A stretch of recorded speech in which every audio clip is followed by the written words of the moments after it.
Puff આપ્યો ત્યારે check કરીને નથી આપતા, કસ્ટમરને આવી રીતે આપો છો. અંદરથી નીકળતો તો કંપનીની ભૂલ હતી, પણ પફની ઉપર જે નીકળ્યું છે એના કોણ જવાબદાર રહેશે? જો કસ્ટમરને જે આવે છે તમારા ત્યાં આટલી મોટી બ્રાન્ડ છે મિસ્ટર પફ, તમારા હાથમાં ગ્લવ્સ છે? તમારા સ્ટોરમાં ગ્લવ્સ છે? તમે કોઈ ફૂડ વસ્તુ આપો છો ત્યારે ગ્લવ્સ પહેરીને આપો છો? આજે તમારા હેર ઓપન છે એના માટે કેપ છે કે જે હેર ખાવામાં ના આવે એના માટે? તો કેપ થઈ તમે શું ખાલી મૂકી રાખી છે?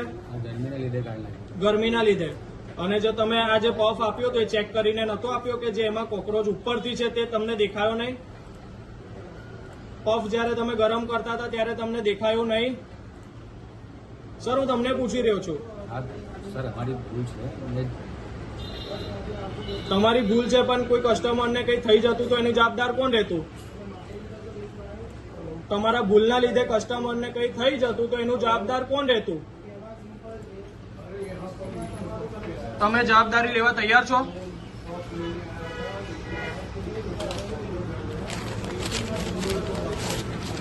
આ મિસ્ટર પફ જેવી બ્રાન્ડમાં આવા જીવડાઓ નીકળે છે અને આ લોકો કહે છે કે ભૂલ થઈ ગઈ, અમને માફ કરો. અને કંપનીના જે ફ્રેન્ચાઇઝીના આઉટલેટના ઓનર છે એ અમને એવું કહે છે તો શું થયું? તમે તમારી રીતે બદલી લો ને આ બધું.